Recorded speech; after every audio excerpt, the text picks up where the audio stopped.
Hi everyone, my name is Matt. I'm the youth and family pastor at Cornerstone Church in Marshfield. I'm here today with your Cornerstone Connection, a daily devotional. Well, if I'm talking to you today and you are a follower of Jesus, and that means that you're in the body of Christ. You're part of the church, because the church is Christ's body. Now, I wonder, do you ever ask yourself, okay, what is my job as a member of the body of Christ, as a member of the church? What is my role? What am I supposed to do? And of course, as we read this book, we can find out all kinds of things that we can do in the body of Christ. We can see all the different roles that need to be filled. We find out that Jesus has given each part of the body a gift, and so we are given gifts in order to bless the body and to bless the world. But there are certain things that we could say are expected of all of us, okay? And so as we get into 1 Peter today, we're going to be in chapter 3, and I'm just going to read you one verse.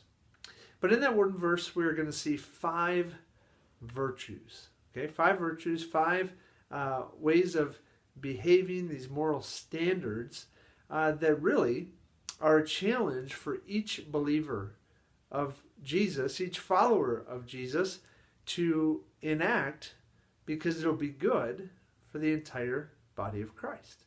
And so if you ever have this question, well, what is my role? What is my job? And you're not sure how God has wired you and gifted you yet, you can look at 1 Peter 3, verse 8, and you can find 5 virtues in one verse that you, as a follower of Jesus, can bring to the rest of the body of Christ.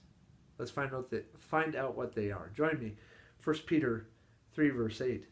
He writes, "Finally, all of you," he says, "finally, all of you have unity of mind, sympathy, brotherly love, a tender heart, and a humble mind." He says, I want you to have unity, sympathy, love, a soft heart, and a humble mind. Consider those virtues for a second, right?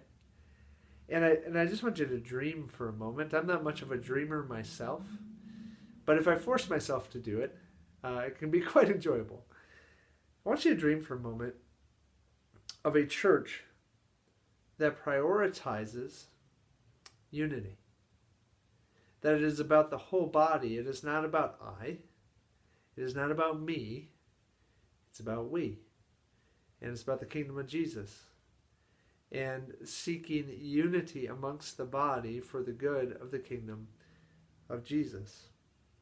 Imagine that. Dream of that type of unity. Dream of a body of people who have great sympathy, who are sympathetic for those who are going through difficult times, who are struggling, who are hurting, who have gone through trauma in the past and are dealing with the consequences now here in the present. Imagine a body that was unified and had sympathy for those who are hurting. Imagine a body and group of people that had great brotherly love. This love in the Greek that is phileo. That's the type of love we're talking about, a friendship love. Looking out for the best interest of the other. That kind of love. And caring for one another. Unity, sympathy, love. How about a tender heart? Not a heart that is callous, not a heart that is made of stone, not a heart that is frozen and cold, but one that has been softened through faith and by the grace of Jesus. A heart that is willing to receive, a heart that is willing to give, a tender heart, and a humble mind, humility. Imagine a group of people that was saturated in humility. And it would be so necessary, right? I mean, if you're going to have unity, if you're going to have sympathy and love and tender hearts, humility has to be in there. This desire to think of others better than yourself. Not thinking less of yourself, but thinking of yourself less and considering others more.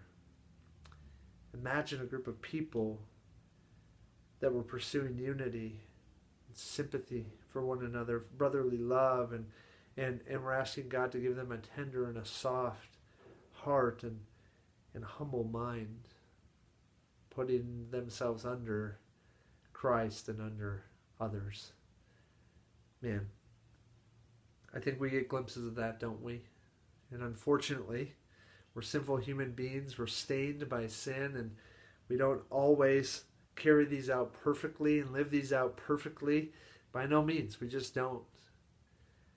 But that's why the Apostle Peter challenges us to pursue these things, to pursue and have these things, because he knows that as the body of Christ seeks unity and has sympathy and shows brotherly love and pursues having a tender heart given by God and a humble mind, he knows that the world will see Jesus and that the body of Christ will experience Jesus.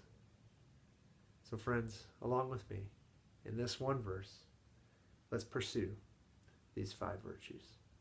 Have a great day. We'll see you next time on the Cornerstone Connection.